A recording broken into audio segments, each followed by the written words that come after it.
What's going on, guys? Welcome back to the channel. Welcome back to another video. Ron Yates here. Hope you're doing very well. If you're stopping by the channel for the first time, please do your boy a favor and subscribe to the channel. And while you're at it, go ahead and smash that like button. I really would appreciate that.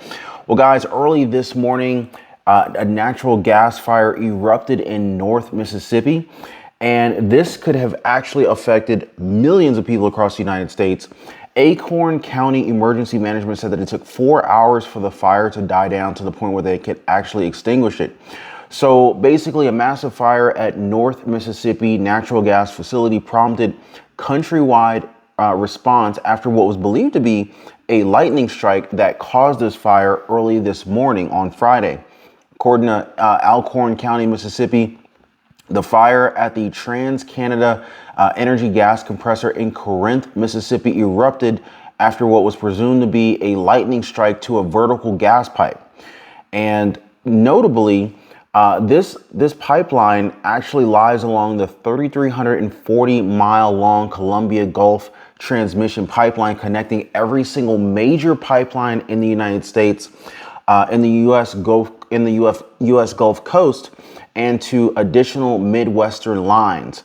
So this could literally have taken out multiple states. And well, you know, this is, you know, an act of God. So hopefully you didn't lose too much power. Hopefully you were not affected. And of course, those who were affected, I hope that you have gas powered or solar powered generators so that you weren't too badly affected. Facebook users can get part of a $725 million privacy settlement. And so basically, Facebook is settling claims that it improperly shared users' data with third parties, including Cambridge Analytica. Now, if you use Facebook in the last, say, 16 years, apparently you could be eligible for actually getting some money out of this thing. So Facebook users may have already started getting some notifications that they're eligible for part of a massive $725 million settlement. So this is actually not a scam, folks. So if you hit the button, a longer message actually explains that a class action lawsuit alleges that the social media giant, Facebook, aka Meta, shared people's data with third parties and didn't monitor how the data was accessed and shared. So, you know, definitely might seem a little bit fishy, but it's actually legit. Back in 2018, Facebook was accused of improperly sharing members' personal information with outside organizations, including Cambridge Analytica, which is a UK political consulting firm with ties to Donald Trump's 2016 presidential campaign. So long and short of it, how do you file a claim in this Facebook case here? Well, first of all, you want to ask yourself who can actually get money, right? So according to this Facebook data privacy settlement, anybody who lived in the United States and used Facebook, which is pretty much everybody, between May 24th, 2007 and December 22nd, 2022 is eligible or considered eligible for this class settlement. So I'm gonna go ahead and put my claim in right after this video is being done being filmed. See if I can get some of this come up money off of Facebook. Anyway, how do I claim money in this Facebook case? So basically, you must submit a valid claim online or mail in a completed print form. The Facebook mailing address is here. I'll be sure to drop a link in the comments section down below so that you guys can get access to this, so you can see if you're eligible for collecting a check from Facebook. Guys, a train derailment in Wisconsin has sent 2 containers into the Mississippi River. Operator says the train derailment in southwestern Wisconsin on Thursday has sent 2 derailed containers into the Mississippi River, and at least 4 employees were injured, according to officials. Guys, I can't make this stuff up. I don't even know how many train derailments I've covered on this channel at this point, and it's just like it's like as if this is intentionally done to the American people. It's disgraceful at this point. Now, this one was from BNSF. So the train derailed around 12:15 p.m. local time near the village of DeSoto, and all crew members have since been accounted for, thankfully, according to BNSF Railway, the train supervisor. They have treated for minor injuries and released BNSF spokeswoman Lena Kent. She told the news on Friday, 2 of the 3 locomotives on the BNSF train were involved, along with 10 freight cars. Now, the 2 cars in the Mississippi River, again, Mississippi. So we just had this massive, gas pipeline fire caused by, or allegedly caused by, a lightning strike hitting the gas pipeline. And also, here we go in Mississippi again. The two cars in the Mississippi River contain non-hazardous materials. This is what's being reported. Now, we heard similar situations back with the Norfolk Southern issue, with the Norfolk Southern derailment up in Ohio. Oh, don't worry about it. And then like 2 weeks later, all sorts of reports had come out indicating that, hey, there were, lots of toxic chemicals on this train, and had impacted the water system after that derailment. So who knows? I don't even know if I can really trust everything that I see. We already know we can't, right? Some of the derailed containers, which toppled on the shore above the waterline, contain lithium-ion batteries and paint. So, and it says here that this toppled on the shore above the waterline. I mean, can it not eventually make it to the waterline and into the water? It's interesting how oftentimes these train derailments are taking place near water supplies, or I should say water reservoirs, rivers, streams. It's kind of like it's almost intentionally trying to poison the water systems for local and interstate residents. I'm just saying, it's just seeming a little bit too frequently. If you guys are seeing the patterns here. So anyway, a boom has been placed in the area as a precautionary measure, but the volumes involved don't pose a risk to the river or nearby communities. BNSF personnel are on the scene and are working closely with state and local agencies, according to the statement. The cause of the incident is still being investigated. The main track is still being blocked in both directions with no estimated time for the reopening. So, man, the train tracks are blocked in both directions. I mean, just think about the impact that this is going to have for transporting of goods, products, raw materials. This is just another collapse of a train from BNSF, and we should have learned from all of the derailments that have happened in the last 12 months that something needs to change. We have these ultra long trains that are being pulled by, sometimes just one conductor, and some of these trains, they can be up to 200, 300 cars in length. And the longer the train is, the higher the likelihood that, these accidents will happen, these derailments. And not to mention, it's like the upkeep in terms of maintenance of these trains, it's not up to par. So, clearly the cause of this investigation still, the cause of this incident still being investigated. But, this is a major problem. And the investigation is still underway from the Ohio train derailment, right?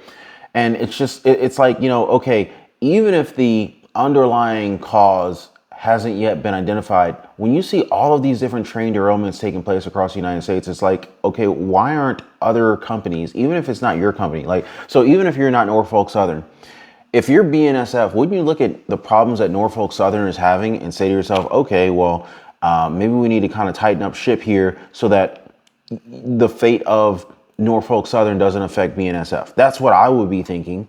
Why make your own mistakes when you can learn from the mistakes of others? I mean, that's the way I was taught. So it says here, it was reported to us that there were hazardous materials on the train itself, but it is not believed to be a concern to the public or to the responders at this time, as those cars were contained. Hey, this is what they're saying, guys. Y'all can comment down below. Let me know if you agree, if you believe it. So hazardous materials crews remained on the site as a precaution Thursday evening, since some of the cars not in the river contained lithium-ion batteries, which can have a chemical reaction if they come in contact with water. So let's just hope that it don't rain in that area. Let's just hope that the train cars that they think were the only ones that were carrying these lithium ion batteries are literally not getting into the Mississippi River. Hopefully they can confirm what was actually in the trains that did make it, into the river. So anyway, hazardous materials crews remain on site as a precaution. Vernon County Emergency Management Director Brendan Larson said the train was also carrying oxygen containers, which can be explosive if not maintained properly. So let's just hope that these do not become explosive due to all of the rattling and this entire basically derailment and crash of the trains. I mean, if all of these oxygen tanks have been rattling around, banging up against one another, who knows if these are actually a potential threat, just from the fact that, okay, I don't know anything about oxygen containers, but is it like a can of soda? Like if you dropped it, you definitely don't want to open it. I'm just saying. The derailed units were 2 of the trains, 3 locomotives, and an unknown number of cars carrying freight of all kinds, according to BNSF. So BNSF, they got a lot of cleanup to do. They got a lot of investigations to do. Heavy rain has recently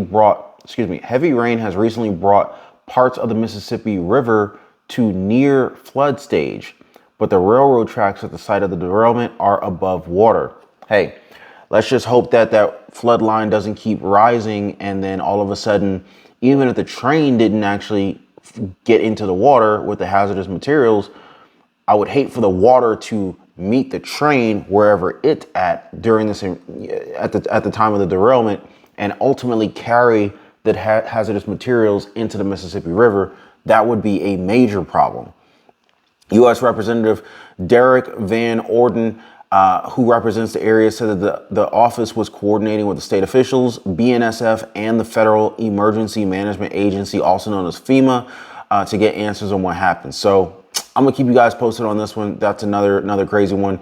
And as if inflation, the recession, we're not in a recession, guys, the imminent recession, as if inflation and the imminent recession wasn't enough, but poor people pay more for auto insurance, according to this new report. It says here, a new report from the Consumer Federation of America says that New Yorkers who have bad credit pay far more for auto insurance than those with clean credit reports, even if they have similar driving histories.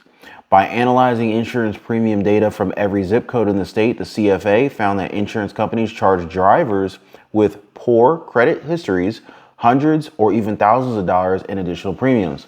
According to the report, a driver with poor credit can even have higher costs than a person with a DUI conviction who happens to have an excellent credit history. Wow, okay. The CFA is an association of nonprofit organizations that advocates on behalf of consumers. So guys, apparently your credit score is more important than you having a clean driving record without a DUI on it. Go figure. So anyway, guys, let me know what you guys are thinking about today's updates. And let me know which of these stories was most interesting to you guys. Are we under attack? I mean, seriously, guys, with all these different train derailments, inflation, the dollar being at risk of losing its position as the world global reserve currency, what is really going on? Billions upon billions of dollars being sent over to the Ukraine. I'm just trying to keep my head up and trying to stay on top of all these stories and issues and get them out to you guys. Somebody asked me recently in the comments, hey Ron, what are the best stocks to invest in right now? What are the best recessionary stocks? What are the best types of investments that we can make right now? I know that there's always money to be made. You just need to know where. Well, guys, I'm going to be honest with you. I generally do not like to invest in individual stocks. Okay. Now that does not mean that I never invest in individual stocks, but for the most part, I just tend to invest in ETFs and index funds, right? So what are the best recession proof, if that's such a word, right? What are the best recession proof ETF stocks that could be invested in, right? So me personally, I'm a big fan of investing in stocks that track, or ETFs that track the S&P 500. Now, there are several that will do this, but I'm going to share with you guys a few ETFs that are quote unquote recession proof. And so the first one I'm going to share with you guys is the iShare US Healthcare Providers, ticker symbol IHF. And so the purpose of this particular ETF, it tracks the performance of the Dow Jones, the US Select Healthcare Providers Index. And so this is pretty much considered a bread and butter ETF. You're always going to need healthcare regardless of what's going on. And of course, if there's a pandemic, then, you know, the demand for that will shoot up, or likely would shoot up. Next one I want to share with you guys is the Vanguard Dividend Appreciation ETF, ticker symbol VIG. And so this one tracks the performance of the NASDAQ, US Dividend Achievers Select Index. And so the third one I'm going to share with you guys is the Utilities Select Sector SPDR ETF, ticker symbol XLU. The reason, and this one tracks the performance of the utility sector index, right? Now, the reason I like these exchange traded funds as opposed to just purchasing individual stocks is because we already saw what happened with Bed Bath & Beyond, BBBY. There's 3 B's and a Y. Not to be confused with Best Buy, which is BBY. But the reason I like ETFs as opposed to just purchasing individual stocks is, generally speaking, I'm not going to spend hours upon hours every single week or month studying up on the individual stocks, because a lot of things can happen. I mean, even if we look at Bed Bath & Beyond, we saw Bed Bath & Beyond at like $25 a share less than a year ago. And then today, you know, Bed Bath & Beyond is at like 13 cents a share.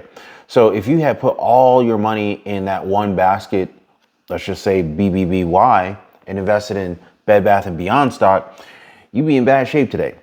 Now, granted, there were a lot of warning signs along the way in terms of the health of Bed Bath & Beyond, but some people aren't necessarily monitoring their investment and stock portfolio every single day. Some people don't jump on E-Trade, Robinhood, M1 Finance, Webull on their phones, and they're not just monitoring their stock's performance and monitoring what's happening with that particular company that they're invested in. And in it, heaven forbid, you got like 50 different stocks that you're invested in. Most people don't have the time or dedication to monitor all of them. So me, I like to invest in baskets of stocks, and that's where the ETF comes into play.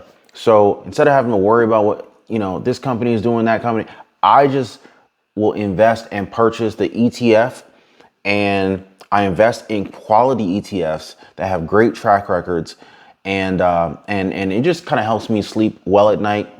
They can generate passive income. They have a history of, you know, positive compounded growth of invested capital. So that's what I like. So to answer that question, that's what I generally will invest in. Now, that's not the only thing I invest in, but to answer your question, what are the best recessionary stocks that you can invest in?